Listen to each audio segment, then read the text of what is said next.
ಎಲ್ಲರಿಗೂ ನಮಸ್ತೆ. ಇವತ್ತು ನಮ್ಮ ಶಾಲೆಯಲ್ಲಿ ವಸಂತ ಪಂಚಮಿ ಇರೋದ್ರಿಂದ ಶಾರದಾ ಪೂಜೆನ ಮಾಡಿದ್ವಿ. ಅದಕ್ಕೆ ಬೇಗ ಬೆಳಗ್ಗೆ ಎದ್ದು ಚೆನ್ನಾಗಿ ರೆಡಿಯಾಗಿ ಅಮ್ಮನ ಹತ್ರ ಲಂಗ ಬ್ಲೌಸ್ ಹಾಕಿಸ್ಕೊಂಡು ಬೇಗ ಶಾಲೆಗೆ ಬಂದ್ಬಿಟ್ಟೆ. ಅಲ್ಲಿ ನಮ್ಮ ಟೀಚರ್ಸ್ ಎಲ್ಲ ಪೂಜೆಗೆ ರೆಡಿ ಮಾಡ್ತಿದ್ರು. ನಾನು ಪೂಜೆಗೋಸ್ಕರ ವೇಟ್ ಮಾಡ್ತಿದ್ದೆ. ಇವತ್ತಿನ ದಿವಸ ಶಾರದಾ ಪೂಜೆ ಮಾಡೋಣ ಮರಿಬೇಡಿ. ಯಾಕಂದ್ರೆ ಇವತ್ತಿನ ದಿವಸನೇ ಶಾರದಾ ದೇವಿ ಹುಟ್ಟಿದ್ದು. ನಮಗೆಲ್ಲ ಬರ್ತಡೇ ಮಾಡ್ಕೊಂತೀವಲ್ಲ, ಹಂಗೆ ಶಾರದಾ ದೇವಿದು ಬರ್ತಡೇ ಮಾಡಲ್ವಾ, ಹಂಗಂತ ಕೇಕ್ ಎಲ್ಲ ಕಟ್ ಮಾಡಬಾರ್ದು. ಲೈಕ್ಸ್ ಅಲ್ಲಿ ಪೂಜೆ.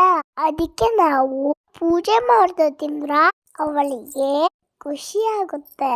ಆಗ ನಮಗೆ ಒಳ್ಳೆ ವಿದ್ಯಾ ಬುದ್ಧಿ ಕೊಡ್ತಾಳೆ. ನೋಡಿ, ನನ್ನ ಪೇರೆಂಟ್ಸ್ ಎಲ್ಲ ಬಂದು ವೇಟ್ ಮಾಡ್ತಿದ್ದಾರೆ. ಆದ್ರೆ ಇನ್ನೂ ಅಚ್ಚ ಕೊಡ್ರು ಬಂದೇ ಇರಲಿಲ್ಲ. ವೇಟ್ ಮಾಡಿ ಮಾಡಿ ಮಾಡಿ ಸಾಕಾಗೋಯ್ತು. ಪಾಪ ಟೀಚರ್ಸ್ ಎಲ್ಲ ಪ್ರಿಪೇರ್ ಮಾಡ್ಕೊಟ್ಟಿದ್ರು. ನಾವು ನನ್ನ ಫ್ರೆಂಡ್ಸ್ ಎಲ್ಲ ಸಖತ್ ಎಂಜಾಯ್ ಮಾಡಿದ್ವಿ. ಅಂತೂ ಅಚ್ಚುಕರು ಬಂದರು. ಫಸ್ಟು ಗಣೇಶನ್ ಹಾಡು ಹೇಳಿದ್ರು. ಯಾಕೆ ಹೇಳಿ ಗಣೇಶನ್ ಹಾಡು ಬೇಡಬೇಕು?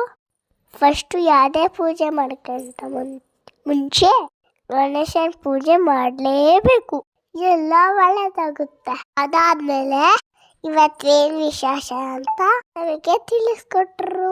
ಇವತ್ತಿನ ದಿವಸ ಆಫ್ಟರ್ 20 years ಬಂದಿದೆ.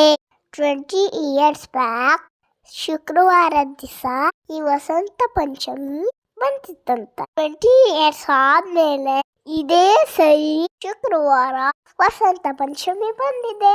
So we are very great.